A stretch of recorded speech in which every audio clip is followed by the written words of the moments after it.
gaaffilee hunduma keessanii jechuudha. Walumaa galatti gaaffii ijoo ta'anii waa'ee paaspoortii ilaashise lakkoofsa iqaamaa hin beeku. Paaspoortiin kiyya irra darbee jira. Eenyutu iqaama haaromsaa akkasumallee warri nu jalaa bade akkam goonaa warra jettan gaaffii hedduu as jalattin isinii kaasa jechuudha. Gaaffii keessan barreeffamaan isinii deebisuurra yoon akkasitti viidiyoo jedhee isinii deebiseetu irra isinii gala jedheetii yaada. Namoonni baay'een gaaffii hedduu na gaafatanii jirtu. Viidiyoo kana hanga dhumaa yeroo dhaggeeffattan as keessatti argattu jedhee yaada. Nagaan daganne nagaa waaqayyoo lafaaf bakka jirtan isiniif haa baay'atu. Hordoftootaa fi jaallatamtoota kabajamtoota maamiloota kiyya akkasumallee obboleewwan kiyya amantaa biraa taatan nagaan lafaaf bakka jirtan isiniif haa ta'u isiniin jechuun jaalladha. Asitti aansuu warri mana koof haaraa taatan subscribe godhaa, like, share gochuun gara maatii kootti dabalama. Obboleewwan keessan biraan ga'aa isiniin jedha. Egaa kanatti aansuun gaaffii tokkoffaa jechuudha. Irra guddaa ijoo kan ta'e ani mana madaamiin jira. Waggaa 2 fixuuf ji'a 2 malee nan hafne. Garuu immoo madaamiin kiyya yoo itti fuftee jette ani maallaqa siif hin dabalu. Tikeetti immoo ofii kee kutattee gara biyyaa galtaa naan jette. Gatii iqaamaa immoo yoo na bira teesse immoo ofii kees iqaamaa hojjetatta kan jette jechuudha. Namni tokko kontiraata hojjetaa jirta yoo taate jechuudha. Kontiraata mana xalabaa jirta taanaan tikeetti kutachuun sin ilaallatu tasumaayyuu. Waggaa 10 iyyuu taa'i, waggaa 2 iyyuu taa'i, waggaa 30 iyyuu taa'i tikeetti kan kutu madaamidha. Ati sumunii tokko baastee tikeetti hin kuttu. Itti gaafatamummaa fudhattee jirti. Saayinii yookiin immoo farramtee si fuutee jirti. Gaafa si fuutee sana akkuma si fudhatte deebistee si gashuufis mirga dirqama qabdi jechuudha. Dirqamadha. Mirga toon taane dirqama qabdi. Tokko inni biraa immoo iqaamaa immoo kan haaressu Arabni kamillee namni kamillee jechuudha. Dhageefadhaa asirratti namoota baay'eetu gaaffii gaafatee jira. Ani waggaa 2 fixeen jira. Ani waggaa 2 otoo hin fixiin jira. Waggaa 2 darbeen jira. Ani iqaamaa koo argee jiru. Iqaamaan koo yeroon isaarra darbee jira warra jettan jechuudha. Iqaamaan tasa siniin ilaallatu. Nama kamiyyuu nama seera jala jiru jechuudha. Nama seera jiru jala jiru. Nama kamiyyuu iqaamaa sumunii tokko baaftee hin hojjechiistu. Yoo hojjechiisan hojjechiisan. Hojjechiisuudha yoo baatan dhimma isaanii birrii itti dabalanii gaafa si gashan kana hanga hin hojjechiisne sana duubatti deebi'anii ofii isaanii kaffaltii mataa isaanii kaffalanii tikeetti kutanii si galchu malee sin ilaallatu. Madaamiin tokko iqaamaa hojjetadhu siin jetti. Tokko immoo aniin agarree naa hojjetameen beeku ija kiyyaan argeen beeku kan jettanis jirtu. Namoonni tokko meedikaalatoo sin godhin zimjee yaaqee iqaamaa si hojjechiise ukkaamsatee kaawwata iqaamaa isaa ijoo sittiin immoo si hojjedheera sin joo anamma waggaa baay'een hojjedha. Isa gizee dura handi je'ee si'a takkaa ufe meedikaala nageessanii iqaamaa hojjetan irraa kan hafe takkaa geessanii lammataa iqaamaa haaressinaa hin haaressinuu maaloodhaan naan hin jedha. Dubbisa isaas hin beeku. Iqaamaan gizee takka yeroo daandii deemnu na harka dhufa. Garuu itti gaafatamummaa kan fudhatee haaressu iqaamaan kan saaniiti jechuudha. Akkasumas immoo birrii kan si gaafatu tokkollee hin jiru jechuudha. Darbee immoo madaamiin kiyya maallaqa siif hin dabalu waggaa 2 yoo fixxeette isa mirga ishiiti. Yoo jaallatte sii dabalti, yoo jibbite ni dhiisti mirga dirqama hin qabdu jechuudha. Atis immoo yoo jaallatte waggaa kee 2 fixxee ni galta, yoo jibbite immoo itti fuftee walii galtanii itti yoo sii dabalte yoo dabaluu hin barbaadu maallaqa kana jettee galte immoo mirga keetti atis biyya galuu dandeessa jechuudha. Inni biraan immoo ani badeetiin jira. Garuu immoo ergan badeetii ji'a 7 fixeetiin jira. Iqaamaa kiyya immoo kooddii isaa hin beeku. Seera amma bahee kanatti akkamittiin fayyadamuu danda'a jettee namni kamillee kooddii iqaamaa kan beeku carraa xiqqishuudha jechuudha. Nama xiqqishuutu iqaamaa namatti agarsiisa jechuudha. Kooddii isaa namni hin beekne baay'eetu jira. Kooddii iqaamaa kee beektoo ta'e namicha iqaamaa sii hojjetu sana wajjiniin walii galtee kafiila argatte sana walii galtee harka kee kana basimaa goota jechuudha. Gaafa ati asii ufte basimaa ta'eera.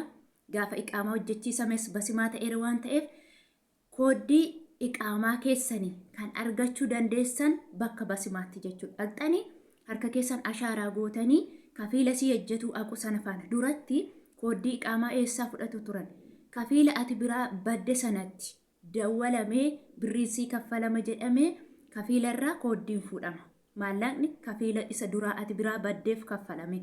Amma garuu kafiilaaf kaffaluu siin barbaachisu dhaqxee namicha sana faana basimaa yookiin ashaaraa harka kee goota namicha dura sii hojjete sana maqaasaa kooddii iqaamaa kee waliin sii ba'a. Yeroo kana maal fudhattee biraa deemtu kooddii iqaamaa kee fuudhanii nama sanaatiin hojjechiisatu. Inni kun immoo maallaqa si kafalchiisu tokkollee hin qabu jechuudha. Namichuma iqaamaa si hojjechiisu kompiitara keessa ammati guyyaa ati biyya kana galte guyyaa ati biyya kana keessa baate kompiitara keessa jira jechuudha. Harki kee ashaaraa qaba jechuudha. Ashaaraan kee waa hunda ni baasaa jechuudha. Kanaaf namoonni ani kooddii iqaamaa hin qabu akkamitti hojjechiifadha jettan akkasitti hojjechiifachuu dandeessu jechuudha. Inni biraa immoo paaspoortiin kollee na jalaa badee jira. Warri jettan warri paaspoortiin keessan isinii jalaa bade fakkeenyaaf Saudi Arabiyaa jirtu yoo ta'e $800 kaffaltanii haara baafachuu dandeessu. Basimaa gootanii isinis jechuudha. Kooddii isaa hin beektan yoo ta'e. Akkasuma immoo yookiin immoo riyaala 3,100 kaffaltanii baafachuu dandeessu. Onlaayinii yoo ta'e paaspoortiin karaa lama haareffamu. Tokko karaa onlaayinii. Lammaffaa immoo karaa imbaasii jechuudha. Karaa onlaayinii qoonsilaa kan jedhan jira. Karaa onlaayinii maallaqni guddaadhaan kaffaltee gara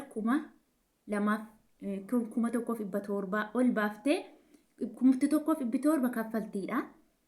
Daldaa inni si harkaa fuudhu namichi geessu inni mana dhufee si harkaa fuudhu bexo isa kana immoo isaantu beeka jechuudha. Garuu warri onlaayinii haareffatan 1,700 dirqama kaffalta.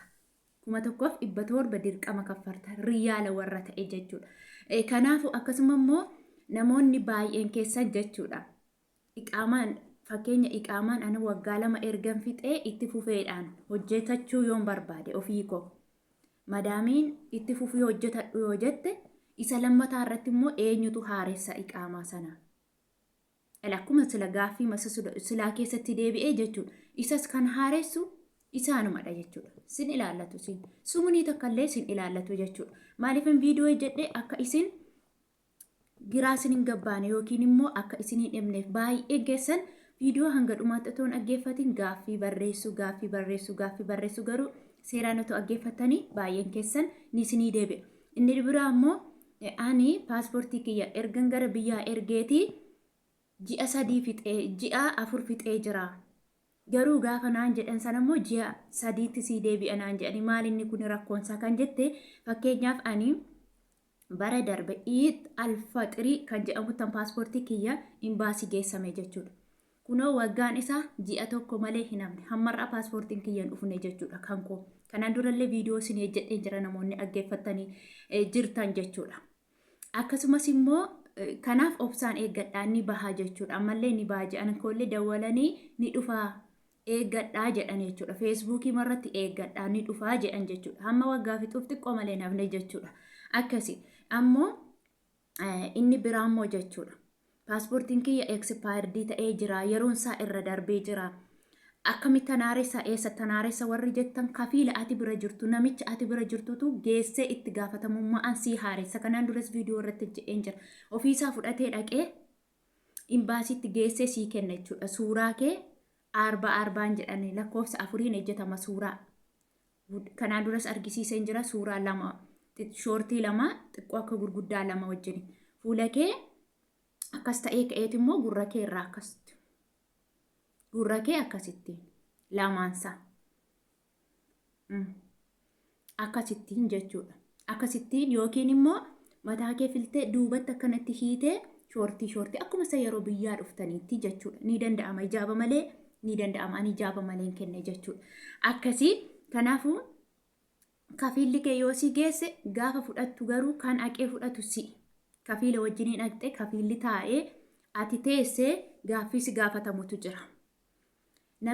Yoo ofiisaa qobaasaa geesse gaafa fuudhuu dhaqu garuu ittiin laatani. Sinittan hima ittiin laatani. Maaliif yoo jette namni tokko iqaama mana keessatti haaressee manuma keessa oksee hojjechiifata. Rakkoo nama mana sana keessa jiru waan hin beekneef dirqama gaafatamuu qabdi. Kanaaf yeroo ati dhaqxu jechuudha. Ani ammaa si'a lammaffaa kan paaspoortii haaressaa jiru jechuudha. Gaafa duraa ofiisaa geesse yeroo sana akka kanallee hin turu ji'a 2 ji'a 3 booda dhufe. Gaafa dhufu naa fiduuf gaafa dhaqu ofiisaaniitti dawalanii kottu paaspoortiin dhufeera jedhan. Naa fiduu gaafa dhaqu haqishee fidi jedhan. Nan dhaqe. Gaafa dhaqee bilbila siin eeyyamanii homa siin eeyyamanii bilbili iddoo ati kaawwattu jira, innis atis kafiilli kees iddoon bilbila kaawwatamu jira, poolisii anfatta shamtee maal jettee ol si gashuu yeroo sana taa'isiin jedhanii gaaffii si gaafatan qabu. Namichi kun nyaata sii kenna, uffata kee si uffisa, piroosesii kaddaamaa tokkoof barbaachisu ni sii kenna, gatii hirribaa yeroo hirriba kee sii eega, mana ati hojjettu hojiin sitti baay'ata, sitti toleera moo sitti hin tolle, miindaan kee sii kaffalama moo siif hin kaffalamu jedhamee gaafatama. Eenyuun gaafatama? Namicha gaafatu otoo hin taane siin si gaafatu. Afaan ati beektu Arabiffa, Oromiffa, Amaariffaa. Afaan ati beektuun si gaafatu. Yoo ati kana keessatti rakkoo kanan qaba, isaan giddiin na ejjechiisaa jiru, kanatu jira jette kunnaaf asirraa yoo jette wanta sirratuu danda'u. Fakkeenyaaf hirriban qabdoota isaatii hirriba koo kana na hanqisaniiru jettee himachuu dandeessa. Nyaatan qabdoota nyaata akkas na hir'ate jettee himachuu ni dandeessa. Akkasumas mana namaa geessanii si ejjechiisu yoo ta'es mana kana na ejjechiisutti yeroo sana ni gaafatu. Kana sirreessitamoo biyya gashitaa jedhu. Namichi kun kanan sirreessa yoo hir'ina qabaate namichi sun. Ani fakkeenyaaf yeroo sana waa hunda na gaafatan. Waan an amma isinitti hime kana hunda na gaafatan. Garuu galata Waaqayyoo waan isaan na gaafatan sana keessa rakkoo tokko illee qabu jechuudha. Waaqayyoo fa'aa galatu. Waan hundi waan isaan jedhan sun waan guutuu qabuu fi namni tokko immoo baqa waanuma argite bixibixi waanuma daqiiqaa muraasa sekendii muraasa wanta xiqqoo himatta ta'uu hin taane waan nasi shaggare waan baqa maatii keetii waan ta'eef akka maatii keetii waan ta'eef dubbii bal'isuu dhiiste gabaabsiteema himatta jechuudha. Yoo si rakkisaniira hin jiraata. Fakkeenyaan amma guyyaatti hirriba argatu jira, guyyaatti hin arganne jira, guyyaatti hojii natti baay'atu jira, guyyaatti hojii natti hin baay'anne hin jiru. Hirriba argattaa argadhaan jedhe maaliif gaaffiidha waan ta'eef jechuudha. Nyaata argattaa harka koo jira nyaachaa hin jiran jedhee uffata naa fidu jedhe yuunifoormii kana naa fidu. Yuunifoormii kana naa fidu, ijaaba kanallee naa fidu jechuudha. Kaan looshinii koo wanta adda addaa qibaatii mataa koo looshinii kan irra darbee ofii koon bitadha jechuudha. Vaaziliinii tokkittee takka darbanii inkii waggaatti 2 faanaa bituu danda'u jechuudha. Kanuma kan isaan naa bitanis. Isaan kanaan ala kalas ani walumaa galeetti tootaalii natti tolee jira galata Waaqa. Waan na hir'isanillee hin qaban jennaan koottu. Farrami jedhanii farramsiisan jechuudha. Namoonni tokko waggaa 2 yoo dabarte ati akka nama seeraan alaati, innis fedhii isaati, atis fedhii isaati kan jedhu never soba. Fedhii yoo hankee ta'eyyuu fedhii hojjechuu fi fedhii hojjechiifachuu yoo kan saanii ta'eyyuu jechuudha. Seeruma jala jirta ammallee ati seeruma jalaa hin baane. Seeruma jala jirta jechuudha. Saayin godhamee mallatteeffamee paaspoortii sana eenyutti kennu? Isumatti kennu, namichumatti. Namichumatti fudhatee gala. Sittuun argisiisan eessa akka jiru. Mana keessa kaa'uu ta'ee, biyya namaa kaa'uu ta'ee, makiinaa keessa kaa'uu ta'ee hin beeku jechuudha. Namoonni tokkoon argisiisan maaliif fudhattee badda jedhanii yaadu jechuudha. Gaaffiin kiyya har'aa isiniif deebiseera jedhee yaada obsaa yoo dhaggeeffattan deebii argattu. Biyya Saawudii keessa bichaatoo hin taane biyyi hundillee gaaffii kanatti kan isaanitti ta'u baay'eetu jira. Hundi keessan dhaggeeffatanii itti fayyadamuu dandeessu. Waan dhaggeeffataniif turtii gaarii isiniif haa ta'u. Namni viidiyoon kun isinitti tole laayik gochuun dagatina. Na jajjabeessaa turtii gaarii isiniif haa ta'u.